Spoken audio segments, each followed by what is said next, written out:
ইলাল কুবুরি জানাজাতান ফালাম বিআন্নাকা বাদাহা মাহমুলুন। একটাবার তো তুমি চিন্তা করলে না যুবক, আজকে তুমি কখনো বাবার লাশ কাঁদি নিয়ে ঘুরো, কখনো মায়ের লাশ। বাবা নাই কার কার হাত উঁচু করেন। বাবা নাই কার কার, মা নাই কার কার। আরে কখনো বাবার লাশ কাঁদি নিয়ে ঘুরো, কখনো মায়ের লাশ কাঁদি নিয়ে ঘুরো, কখনো ভাইয়ের লাশ কাঁদি নিয়ে ঘুরো, কখনো বোনের লাশ কাঁদি নিয়ে ঘুরো, কখনো বন্ধুর লাশ কাঁদি নিয়ে ঘুরো, কখনো ইমামের লাশ, কখনো মুসল্লির লাশ, কখনো বক্তার লাশ, কখনো শ্রোতার লাশ। ফালাম বিআন্নাকা বাদাহা মাহমুলুন। একটা বার তো তুমি চিন্তা করলে না, কালকে তো তোমাকেও বহন করা হবে। হবে কি হবে না? আরে তোমাকে বহন করা হবে কি হবে না? ও লবণ চোরার পুরুষেরা বলো, কয় টুকরা কাপড় দিবে? কয় টুকরা? মহিলাদেরকেও তো 3 টুকরা দিবে। না না, মহিলাদেরকে 5 টুকরা। একটাকে বলা হয় সেরবান, আর একটাকে বলা হয় সিনাবান।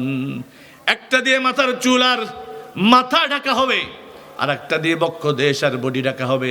ও মা, তুমি খেয়াল করো, তোমার মৃত্যুর পরে যেই শরীয়ত মাথার চুল ঢাকার জন্য আলাদা কাপড়, যেই শরীয়ত বুক আর বডি ঢাকার জন্য আলাদা কাপড়, মৃত্যুর পূর্বে কেন তুমি সেই বডি খোলা রাখো? কাকে খুশি করার জন্য তুমি কাকে নারাজ করতেছো? আজকে মা তুমি মনে কষ্ট নিও না, বোন তুমি মনে কষ্ট নিও না। আজকে তুমি হসপিটালের রিসিপশনে বসতে স্বাচ্ছন্দ্য বোধ করো, হোটেলের রিসিপশনে বসতে আরাম বোধ করো, হসপিটালে বসতে, হোটেলে বসতে, বড় বড় শপিং মলে বসে মানুষকে রিসিভ করতে মজা লাগে, সুন্দর ভাষায় কথা বলতে ভাল লাগে। স্বামীকে রিসিভ করতে ভাল লাগে না, স্বামীকে সুন্দর করে যত্ন করতে ভাল লাগে না। কথা বলেন ঠিক না বে ঠিক? আজকে হোটেলের রিসিপশনে তোমাকে দেখা যায়, গার্মেন্টসের রিসিপশনে তোমাকে দেখা যায়, শপিং মলের রিসিপশনে তোমাকে দেখা যায়, আজকে বড় বড় দোকানের রিসিপশনে তোমাকে দেখা যায়। সারাদিন মানুষের খেদমত করো, মানুষের সাথে সুন্দর করে কথা বলো। এজন্য স্বামীর পানির গ্লাসটাও আগাই দিতে পারো না, স্বামীর লুঙ্গিটাও আগাই দিতে পারো না, স্বামীকে সুন্দর করে সালামটাও দিতে পারো না। তোমার টাইম নাই, রুচিতে ধরে না, সময় পাও না। অথচ দেখো মা, অথচ দেখো মা, এটা বলে আমি শেষ করছি।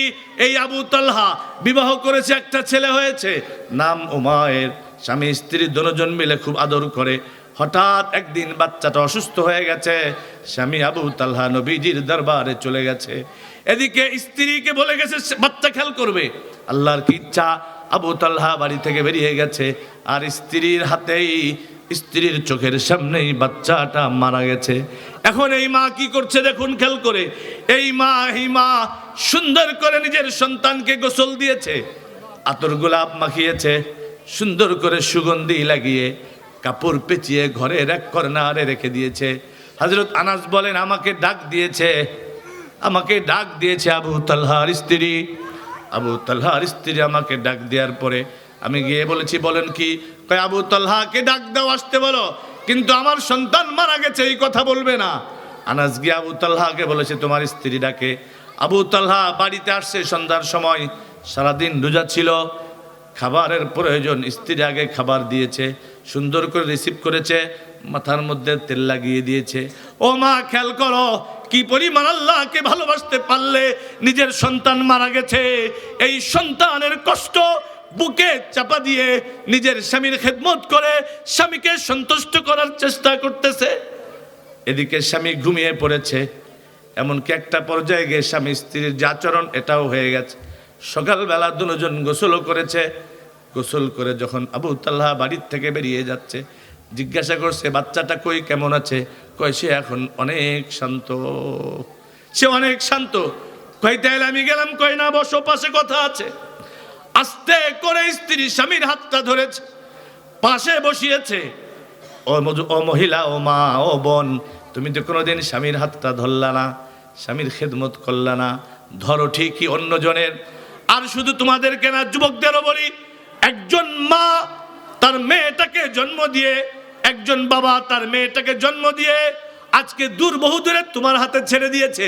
তুমিও সেই মেয়েটাকে স্ত্রীর মর্যাদা না দিয়ে বান্দির মতো তাকে পিটাইতে থাকো, তার গায়ে হাত তোলো, তাকে ঝগড়া করো, তাকে তুমি অধিকারটুকুনো দাও না। তোমার মতো পাষণ্ড স্বামীও নাই। না না মা, তোমার কাজ স্ত্রীকে ভালোবাসা। যুবক, তোমারও কাজ স্ত্রীকে ভালোবাসা।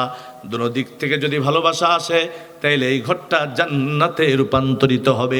আওয়াজ করে বলুন ঠিক না ঠিক? আরো জোরে বলুন ঠিক না ঠিক? এখন স্বামীকে ডেকে বলে, বসো পাশে। ওগো আমার স্বামী, স্বামী হে, যদি দেখো এই জিনিসটা কেউ যদি আমানত রাখে, আবার কিছুক্ষণ পরে যদি এটা নিয়ে যায়, তাহলে কি এটা তার দোষ? সে নিতে পারবে কি পারবে না? আবু তালহা বলে, অবশ্যই পারবে। আমানতের মাল। কিসের মাল? আমানতের মাল, অবশ্যই পারবে। এই কথাটা বলে আর চোখের পানি ধরে রাখতে পারে নাই। স্ত্রী চিৎকার করে বলে, স্বামী, আল্লাহ রাব্বুল আলামিন আমাকে আপনাকে মায়ের নামক যেই আমানত দিয়েছিলেন, ও মায়ের নামক যেই সন্তান দিয়েছিলেন, সেই সন্তান গতকাল রাত্রে মারা গেছে। স্বামী ঠাই দাঁড়িয়ে গেছে। আবু তালহা, কি বলো তুমি?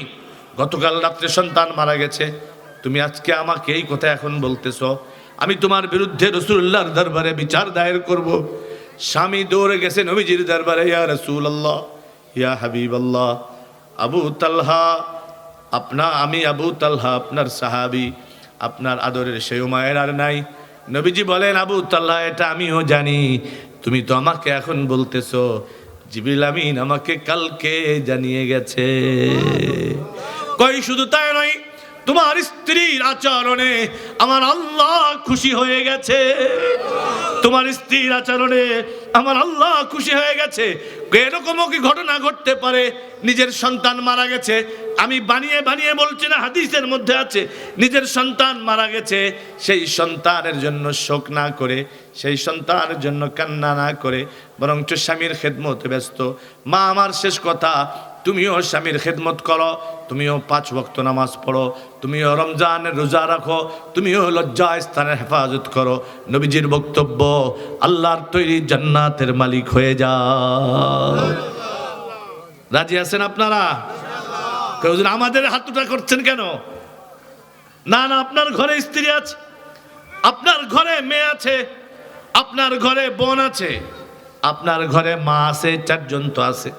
হয় মা আছে, না হয় বোন আছে, না হয় স্ত্রী আছে, না হয় মেয়ে আছে। এই 4 জনের জিম্মাদার তো আপনি। তাকে পর্দায় রাখার জিম্মাদারি আপনার, তাকে নামাজ পড়ানোর জিম্মাদারি আপনার, তাকে রোজা রাখাবার জিম্মাদারি আপনার, তাকে মসজিদ মাদ্রাসায় দান করতে উদ্বুদ্ধ করার জিম্মাদারি আপনার। আমি আয়াত পড়েছিলাম, ইয়া আইয়ুহাল্লাযীনা আমানুত্তাকুল্লাহা হাক্কা তুকাতি। ও দুনিয়ার মুসলমানেরা, ও ইমানদারেরা, তোমরা আল্লাহকে ভয় করো ভয় করার মতো। কিরকম? আল্লাহকে ভয় করো ভয় করার মতো। সামনে অফার আসবে, অফার, এইটা নিলে এত টাকা, এইটা নিলে এত কিছু, কিন্তু এটা হারাম। না না, হারাম অফার আমি মুসলমান গ্রহণ করব না ইনশাআল্লাহ।